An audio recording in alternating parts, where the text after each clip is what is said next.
Hello, everybody. Welcome to the bonus episode of Let's Play The Legend of Zelda: Link to the Past. This is your host, EMJ406, and, well, I just want to show off one little thing in this game. And while I do, I guess I go over my opinion of the Zelda series as a whole. Kind of like I did with Kirby back a while ago in Kirby's Return to Dreamland. I mean, Nightmare in Dreamland, excuse me. But anyway, yeah, check out the file now. Now when you go to your file you've beaten before, it shows all your hearts, your tunic, shield, and sword. And, well, that number there indicates how many games you played when you got to the end. If you go back to the file, it spawns you here. But, well, you gotta get all your hearts and stuff back. Keeps all your ammo and stuff exactly as it was when you beat Ganon. So there you go. Now, I want to show off one thing. And it's gonna be maybe faster than some of you expect. And, well, I'm gonna go with Fat Guy. Instead of Deck Guy, it's gonna be Fat Guy. Don't know why I wanted to do that. But anyway, yeah. I'm gonna show you the speed run of this game. Yeah, I can do it in one episode. It's that easy. It's fast. So let's just get right down to it. Help me, please help me, Fat Guy. I'm not fat. I'm an elf. I'm just short, not fat. God damn it. But anyway, here we go. It's nice to go back to the very beginning just to see things, how they play out. But yep, I'm going to show you a speed run and how to do it. But, well, in the meantime, comparing this game to the rest of the Zelda series, I think it's something I could go over, how I think of this compared to all the other Zeldas. I kind of did that last time, but I'm going to do it again, because, well, it's nice to get a whole retrospective of the series up to this point. I don't need it, but I'm going to take the lamp anyway. Give it to me. I'm not doing a professional speed run. I never do it that way. You should know that by now. But anyway, let's go to Hyrule Castle. So yeah, with this being the fall, Zelda 1, as the initial adventure, really set an interesting standard for how adventure games could be played. It was one of the first great adventure games, and the first one by Nintendo, of course. It really, you know, struck a chord with people. And then, well, the open world style, despite having to go through all the dungeons to be able to reach the end, it's kind of the style I want most other future Zelda games to follow. Because you can go anywhere you want, but, well, items and dungeons you retrieve can actually help you get further and further. And that's what makes the dungeon exploration great. Why am I going this way? Is this supposed to be a speed run? Like I said, not professional. I'm just showing you how to get to the end of the game quickly. I'm not trying to do it as fast as possible. I'm not the best at it, damn it. Believe me, there are people that got through this game in less than 5 minutes. I can do it in like 7. But yeah, Zelda 1 really set a good precedent. Zelda 2 decided to be different. It's more like a Castlevania game, Zelda 2. An old school Castlevania game. And you know, for that reason, it manages to be pretty fun. For me, at least. Even though it's a platform, not really an adventure game.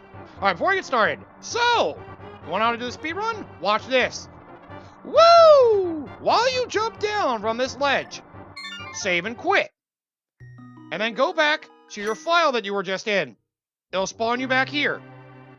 Now, on your way back to where we're going, do not get hit. That will ruin what we're trying to accomplish here. Do not take damage. So yeah, jump off the ledge. While you're jumping off the ledge, hit select and do save and quit. And then go back to your save file. And then we're going to go back to the castle. Whoa. Whatever you do, don't take damage all the way. Well, this game's a masterpiece. It really is. Going from Zelda 1 to this, it really feels like a major improvement. For example, I can get to the end of the game as quickly as what? I went in the wall! What the? Hey! I'm in the wall, bitch! You get hit afterward, for some reason your hit detector's off, and you can go in the wall. So go up 2 rooms from where you went in the window, and when you're here, run to the right, and once you're past the wall to the right, just go straight up. Just go straight up. Look at all these barren, empty rooms with nothing in them. There's even a shadow in one of them. Oh, God! That one looks broken. Okay. Alright, that room's a little more normal. Just digging through the map data. Ooh, I remember this room. Oh, that's the pit underneath where we fight Ganon, the Pyramid of Power. Why is there water there? Huh, I don't know. Well, better my practice in. Time for the prom. Oh, hey, look! I ran to the Triforce! I knew it! There was a tunnel that led to the royal treasure this whole time! Welcome, fat guy. I'm the essence of the tribe. What the? How the hell did you get here? I found the hidden tunnel from the, royal family that led straight to the Triforce. Wow, we thought that was forgotten in legend. Nope! It was not. Oh, man. But yep, there's your speed run. Go to the castle, get inside, jump off the ledge, select, save and quit, go back up there, go to the upper room of the left, run to the window and have the knight hit you. Run into the wall as he does, hit you, and you'll merge into the wall. Run up for a while, go up 2 rooms, then the room with all those different colored knights, go to the right of that room, and then just go straight forward from there. End of game. Yeah, you have to go to the right of that room, by the way, because I think you go somewhere else. I think you accidentally activate a door if you stay on the left side. I think that's why it works like that. But in case you're wondering how that speedrun works, you're basically just digging through the game's map data. So you're basically traversing through rooms you shouldn't be. And well, because you end up reaching Ganon's lair, you go straight up from there, that's where the Triforce is. So you reach the game's ending just by digging through maps. Oh, man. And, well, I can just say this. The ending's a little glitchy because of it. Only a little bit, though. Because, well, you got it right at the beginning of the game, right before you even invaded. Well, I say the Triforce, no more Dark World. And now the rain and the sound effect of the rain sticks as the, ending goes.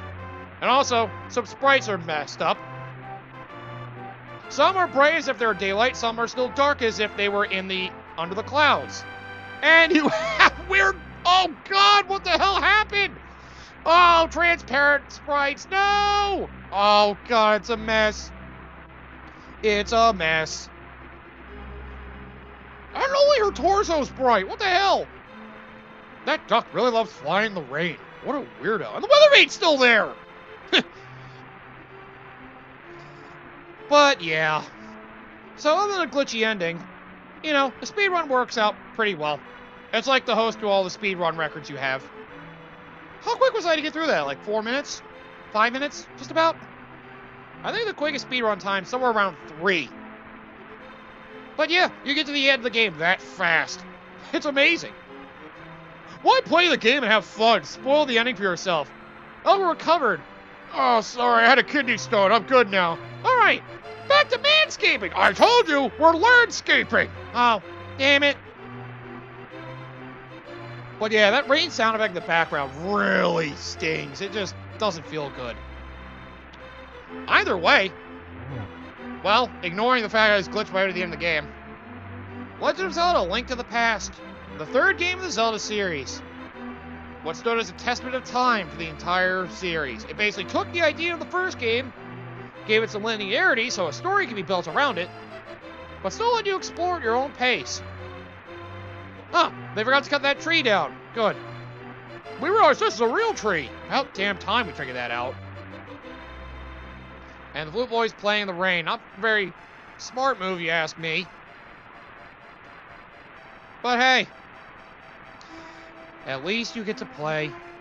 This game's just great. That's all I need to say. This game's amazing. It expanded on everything the first game did, minus some open world stuff, but hey, you get more items for that. They basically took more advantage of the items you obtain from dungeons to build the world around the fact you can go more places with those items. It really is great to be able to explore more. In fact, it's like a Metroid idea. Getting more items from different areas to be able to explore more of the world. It's something like from the Metroid series put into an adventure game style, you know? For some people it works better. Because where you're backtracking through Metroid, it can be kind of annoying to go through previous areas again. Zelda games, you're not usually backtracking, you're more just going to an area you haven't been able to reach before. It's not usually as backtrack heavy, and you're exploring all the time anyway. Which there's always stuff to do as you go around the world, so... Wow, I just realized this game has more similarities to the Metroid series than I thought it did. And the forest is still foggy. Oh, man, I hope this blows over. I want to go out and steal some shit. What is that boy doing up there anyway? Well, I still can't pull that out. Oh, well. I guess I'll just leave it there forever. You didn't even pull it out! You didn't even pull the sword out! What are you doing? You idiot. Oh, I'm a moron. And this is the first game to debut the Master Sword. This is the first game to really, like, establish the whole story for the entire series. And the rain is still splashing in the background. Yikes. God, that rain is powerful. And you can... Oh, God, that makes it look a lot more graphic. And the boy, fat guy, dominated the world as he saw fit. Oh, jeez. He cut all the grass, and all the trees. The world died of global warming. God damn it. That was his plan all along. Global warming's not real. Oh, come on. But yeah, this established the whole lore of the series too, the Triforce. Well, not all of it. The first game just had you collecting pieces of a Triforce to be able to reach Death Mountain to challenge Ganon for his. And then the second game had you acquire the other one, which I think was Courage, but it might have actually been Wisdom where you got Courage in the first game. I mixed those two up. I know you get Power of Kill Ganon in the first game. Those are just there. And the symbol of the Triforce is just basically now seen here as like a wish-granting relic of some kind. That's Ocarina of Time where they build up even more of that. Where they actually give you the, individual shards. That, each one of those three pieces of Triforce represents something. With Farore representing nature and courage.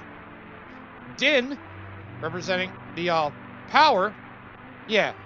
Farore, green, representing courage and nature. Din, the red one, representing fire and power. And Nehru, the blue one, representing wisdom and, I guess water? Sure, let's go with that. Koji Kondo. Also, the music of this game is great. Take a lot of good music in this game. The boss theme, the dungeon themes. Of course, the Hyrule theme of the first game remixed to something even better. And even the calm themes like Kakariko Village, which will stand for a lot of games that have Kakariko Village in it, or at least Ocarina of Time. This game introduced so much. And Ocarina of Time is only my second favorite Zelda game, but it basically took all the ideas that Link to the Past brought to the table and brought it into a 3D realm. And for some people, it was enough for it to make it feel magical in its own right. And that was where the story building began, with all the Triforce shards, how to obtain them, how they link to the legend, and how they, are still wish-granting when you get all three together. That was the game to fully set the lore for the series as we know it. And, well, Ganon finally reincarnating to Ganondorf, a human version of his beastly self. Oh yeah, let's see how many games I did. I wonder how many times I died. None. There's only one game there because I fricking quit so I could actually fricking... Oh yeah, that's the thing.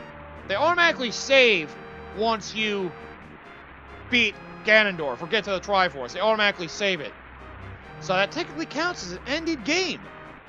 At Ganon's Tower. Dicks. Why would you count it like that, you bastard? You went through one... You only played it one time, got to the end? What the hell? The Ocarina of Time is great. While some may see it as just a 3D rendition of this game, and not really fully original because of that, I still love Ocarina of Time for what it is. And well, as my first Zelda game, of course it's going to stick out in my mind. I really do love it. You know what? Hang on, let me time warp for a second, because this rain's really bothering me. Okay, we're back. No more annoying rain sounds. But yeah, I may as well continue my discussion. Oh, before I do that, you know how when you beat Ganon, you can go back to exactly where you were when you beat him? Oh dear. Wah! No Moon Pearl? Uh-oh. Uh-oh. Oh god! What has happened? All I've got is a lantern, and Everything's glitched out everywhere! Oh god, even the trees are glitched. Oh no, everything's a mess. I'm out of here. I guess we just explore the world. Wow, everything's a glitched up mess. My god. My god. This is bad. This is bad. Why are all the bow and arrows backwards? It's like it's like half the sprites are like mixed up. Oh dear, it's like some of the sprites are flipped. Oh god, are they shooting shells? Oh no. Those guys are green! I don't think I've ever seen a green one of those. Oh my god, this is amazing. But yeah, it goes to show without the moon pearl, they actually keep track of the fact you're still a rabbit. I wonder what happens when I go in here.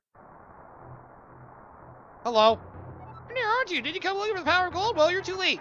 Obey the only first person touches it. Made him claim the power of gold waits for the start. Reflects the start. Yes, again, because of the green for gold. What happened to me? Restore the gold land. It's like a bizarre shape. What is this thing when you find around? Triforce. Okay. Crazy without the moon pearl, they actually make sure you stay like this. It's kind of nutty. What the hell are those?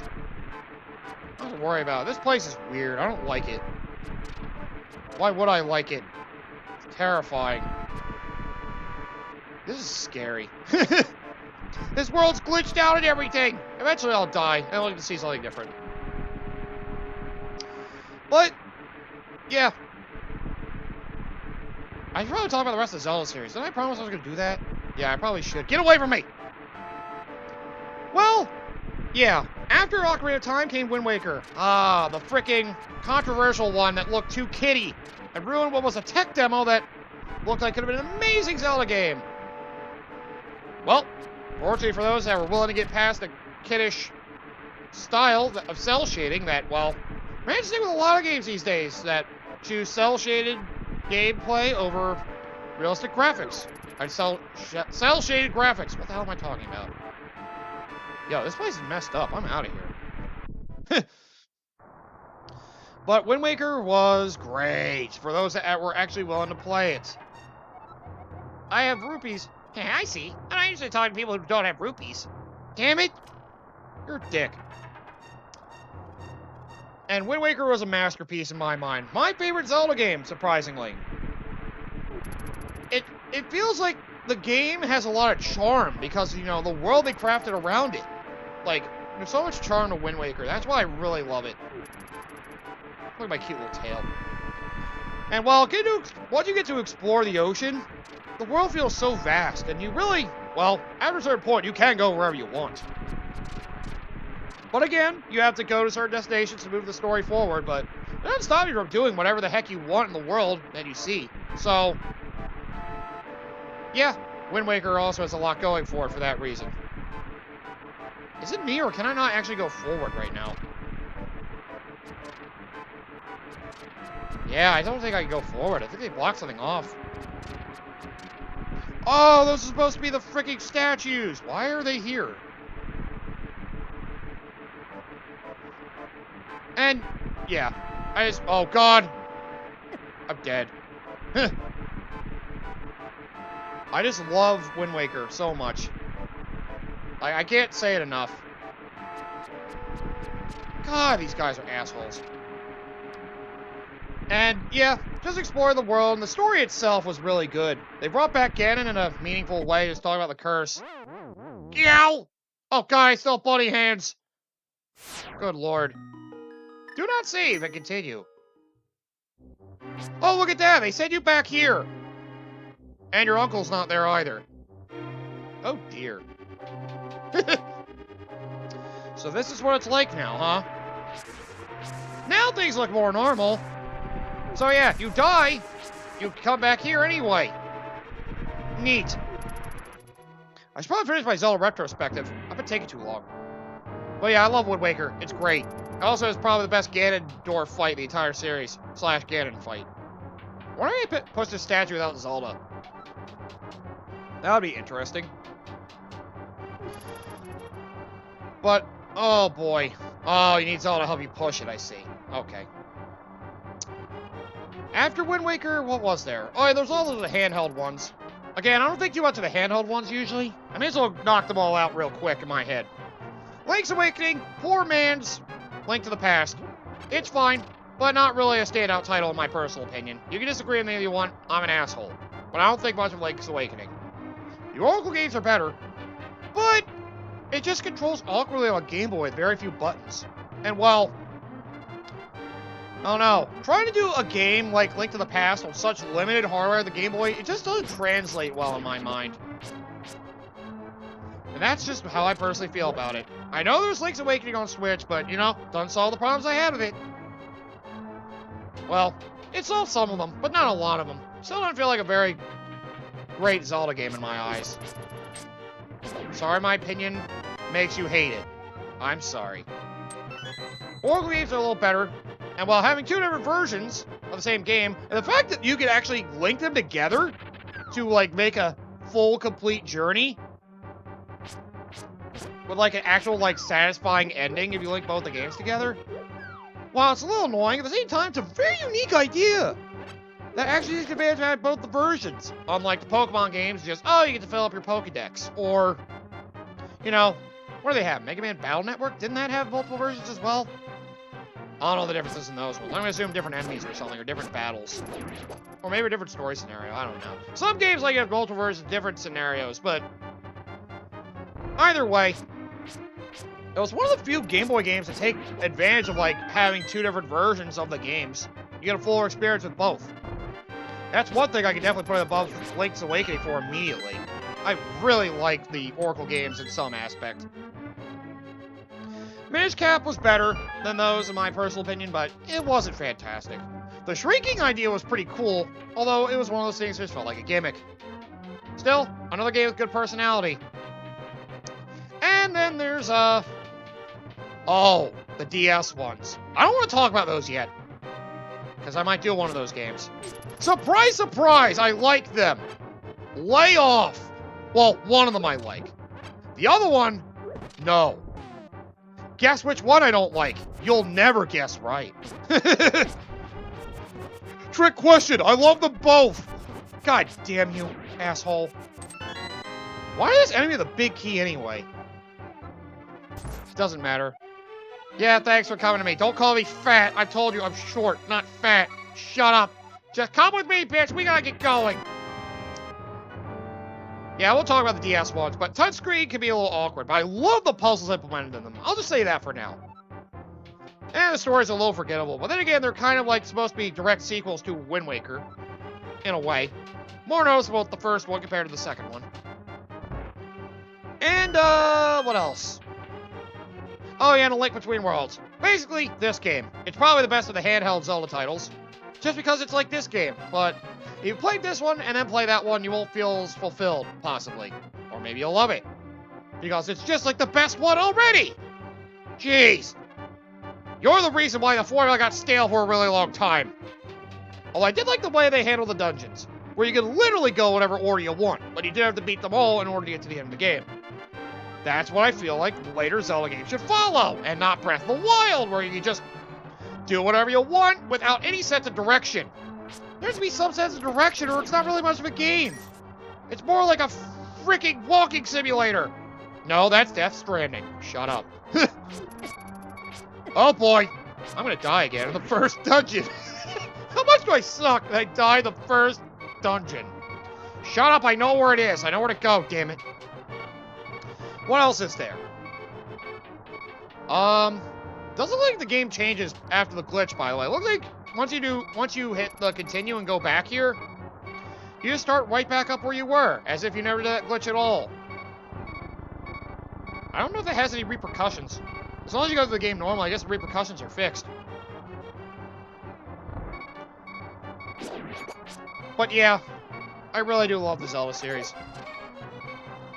Okay, Link Between Worlds is fine. Alright, that's all the handheld ones. Oh, Triforce Heroes can go screw itself. I forgot about that one. Ah, if you need a Zelda spin-off that tried to be like Four Swords, but worse, Triforce Heroes. Usually seen as the worst of the Nintendo-created Zelda games. Not counting crossbow training. We don't talk about crossbow training. That was a peripheral tech demo anyway. Anyway. Alright, after Wind Waker came Twilight Princess. Which, well, where Wind Waker was a very passionate project for the Zelda creators. Well, oh man, we got all the way back through here again. God damn it. Where Wind Waker felt very passionate because that was the Zelda game they really wanted to make. Unfortunately, because of the hate they got for the look of it, for not being like a tech demo that looked really advanced and had, you know, more realistic graphics akin to what the Xbox and PS2 were pumping out at the time, they made Twilight Princess. They basically made it another Ocarina of Time. That's really the best way I can sum it up. It's another Ocarina of Time. And you know how I feel about Link Between Worlds? You make it very similar to another game, I question you for your lack of originality. Still a fun game on its own, but, you know, it feels a little shallow compared to the other Zelda games. Not to mention gimmicks. Wolf. Can't let you do that, Ganon. Oh, wouldn't that be great? But yeah, gimmicks seem to ruin a lot of them. The boat was a gimmick that ruined it for people for Wind Waker, because sailing the sea can be really boring. And well, having to change the wind all the time could ruin that too. Thankfully, the HD port threw in the Swift sails. You don't have to change the wind all the time you're trying to travel. The HD port of Wind Waker is so much better. It makes the game as the best it could be. It makes the best Zelda game, in my personal opinion. Anyway, Twilight Princess had a lot of gimmicks I just wasn't a fan of. It felt like a slow-paced Ocarina of Time. It had some good ideas, and the story's good for the most part until the second half. Yikes. But it's still good. Just not one I remember very fondly. Oh, I also realized I completely forgot about Majora's Mask. Jeez. That forgettable for you, huh? Yes. Wait, what? Yeah, I don't care about Majora's Mask. You monster! I know. I don't think much of it. It sucks. Oh my god! Sorry! I'm not a fan of Majora's Mask, alright? I will give credit to the final boss. The final boss in Majora's Mask is one of the best bosses in Zelda history and arguably video game history. But I do not like the way the game plays out with you having to repeat events over and over. That's the one game where you have to do shit over and over again just to progress with the freaking game. Oh, I hate Majora's Mask. It's my least favorite 3D one. Look, you can admire it for its dark tone. You can admire it for being different from Ocarina of Time and Link to the Past being the first one to do that. But I hate the repetitiveness of Ocarina of Time. I mean, of Majora's Mask, excuse me. It sounds like Ocarina of Time as well. It plays for Ocarina of Time. Gee, it's like they enhanced the engine. They basically did that so they didn't have to do the expansion thing with a dual disc drive for Ocarina of Time. They ended up not doing it anyway. The dual disc drive was a failure. So thankfully you got another game instead of Ooh, Zelda. There you go. I was having to give a passionate speech about my defense for not liking Majora's Mask. I'm sorry about that. I've never been a big fan of it. The repetitiveness kills me. The story's unique and dark. It's kind of cool. But at the same time, I don't like the gameplay around it because of the repetitiveness of the fact of having to time travel back in time over and over and over and over and over again. And that being the only way you can officially have a permanent save. Did I not mention? Oh. Friggin' Majora's Mask. That's probably the reason why I'll never play Majora's Mask on my channel. So sorry for people who are disappointed. I'm not a fan. Give me the heart container, asshole. Can I have that? Give me the... Out of my way, dude! I could have probably just ignored that. I really could have. The only heart container you can ignore. Because it's not forced upon you to get the item you need out of the dungeon. Does it still have the number of games I played? At 1. I guess it changes when you beat the game again. Huh, good to know. Okay, so now the game plays as normal. Neat. Happy to know that. Oh, should I not come here? Oh, wait, I'm fine. What am I talking about? And let's see. Any other games for my rant? Let's see. Let's see, what can I think of? I have nothing else to do. What the hell am I doing? I should probably just go back to the main menu. Yeah, I'm done. Alright. Well, it's finished my Zelda rant, and I'll end this episode here. So let's see. Twilight Princess basically feels like an Ocarina of Time. Inferior and very inspired by it, but just a little shallow in my personal opinion, with some annoying gimmicks. Like Wolf. And then after that came Skyward Sword. I'm one of its few defenders. Some people hate the motion controls. I think it enhances the combat. And it's part of one of my favorite Zelda games gameplay-wise. Yes, exploration's not great. Yes, the Lost Lake feels like it's wasted potential. Yes, re-exploring former lands to go back to further areas can be a little annoying. But the gameplay at its core, to me, at the end of the day, I love Skyward Sword. It has a lot of unique ideas, and the combat is one of my favorites because of the motion controls make it so deep. They actually take advantage of the strategies, unlike the Wagglefest the Wii version of Twilight Princess is. That's why most people prefer the GameCube and HD port versions of Twilight Princess. Most people. And yeah, I like Skyward Sword for its gameplay. Some people find it boring, some people find it a waste of time. And it's the origin story, best storytelling of a Zelda game. So, yeah. I have my reasons to defend it. I had fun with it. I usually do. And it's not super side quest heavy like Majora's Mask, Twilight Princess. Actually, is Twilight Princess that side quest heavy? Maybe a bit. Twilight Princess is a little too big for my liking. It's a little too empty in spots. Oh, that brings me to Breath of the Wild. Empty as shit. It's not my least favorite 3D Zelda game. Honestly, I might put it above Twilight Princess. Maybe. But Breath of the Wild, yes, the exploration is great. Getting to go around, do whatever you want, climb mountains. You feel like you're going on an amazing adventure. Something that wasn't done in this scale since, Zelda 1, you just roam where you could to get wherever you could go. You felt like you were on your own from the start. You got a little tutorial of Breath of the Wild to figure out how to explore, and then you were just left to go. You go to the end of the game, you can go to the dungeons, you can do whatever the hell you wanted, which was nice. You can find items along the way to make it so you'd be more accustomed to go to certain areas and not die along the way. It had a lot of great ideas. It has a lot of the flaws I have with a lot of open world games, is why I don't like them. Too empty, too barren, too freaking much to frickin' have to climb and waste time to just get from point A to point B. I know there's a quick warp, which every open world game should have, thank God.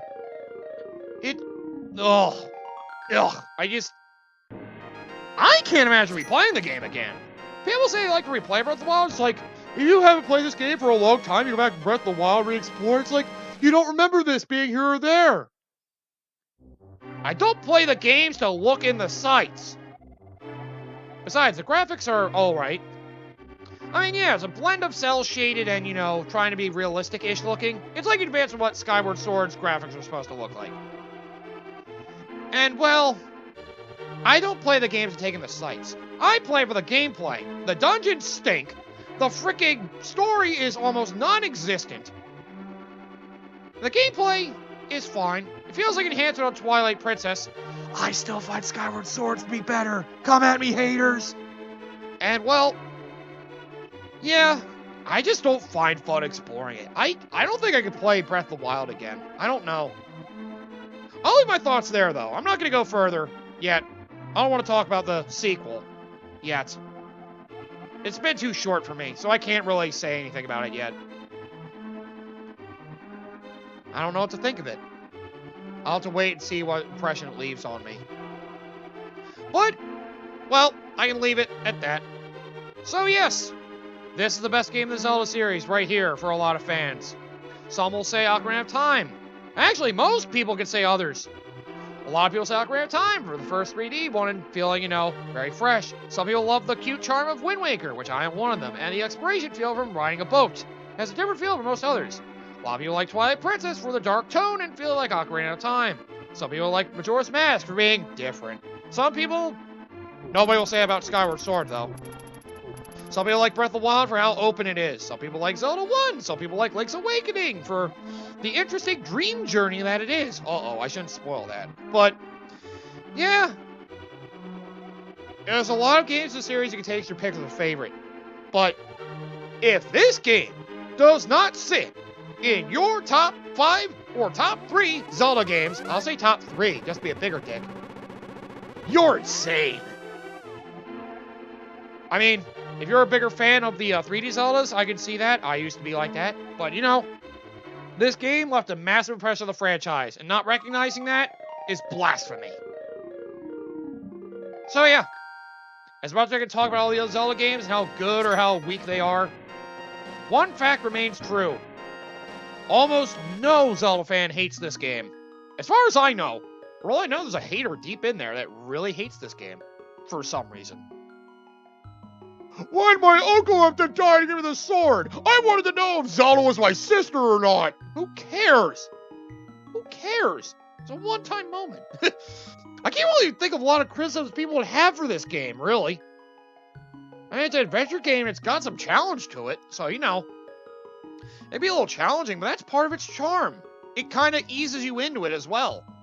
And it's not, like, overbearingly long, like 3D Zelda games and their 1-hour dungeons. You get to the dungeons in 10 minutes, 15 minutes, maybe a half hour. Like, it's quick, too. You don't feel like it's a grueling process to go through the game. That's why Link to the Past feels great.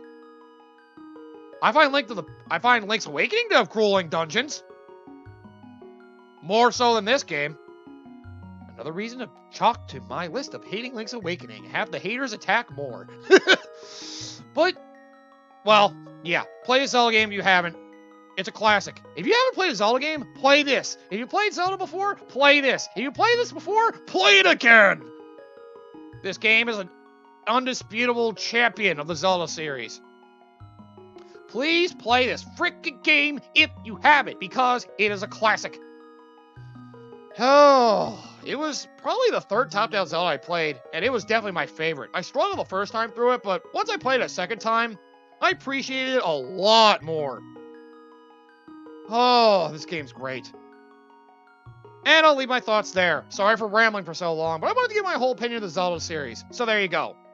We started the speedrun and I just rambled for 20 minutes. Sorry. But on this episode here, so, what's my next project for my Monday, Wednesday, Friday cycle, you may be wondering? Zelda's going to be taking a back seat. Probably won't tackle that for at least a year now. Whether I decide to go for a handheld game or Twilight Princess, I'll have to figure that out for Zelda in the future. But the rest of the Super Nintendo Marathon's still going. You know, Mario World. And Mega Man X3. And it's going to continue to X4, despite that being cheating, not being Super Nintendo, but roll with it. Well, I guess I could go to one of my projects I wanted to work on for my, year. So, there's that. There's either a project I wanted to get to because the series had a new game come out, or finish a trilogy sitting in the back pile from previous years. I have a few games that have trilogies that need conclusions.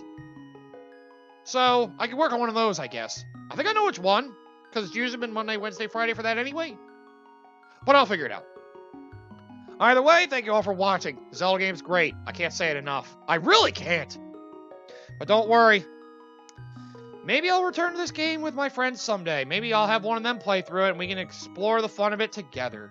I know one of my friends I hang out with hasn't played it. So, it'll be a magical journey to see somebody's first time through it.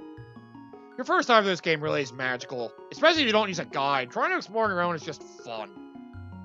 Instead of just knowing everything ahead of time. It kind of kills kind of the purpose of the journey. This is why I wonder how people can play Breath of the Wild to begin with! Multiple times! Sorry. Okay, ending it here. So, see you guys around. Have a wonderful day. You can leave hate comments about my opinions of the Zelda series below if you really hate my opinions, because I have awful opinions like liking Skyward Sword and liking Spirit Tracks. Uh-oh, I said Spirit Tracks. Oh, shit. Not liking Majora's Mask. Not liking Link's Awakening. I have shitty opinions. Go ahead. Rage at me. I embrace it. Until then, see you all next time.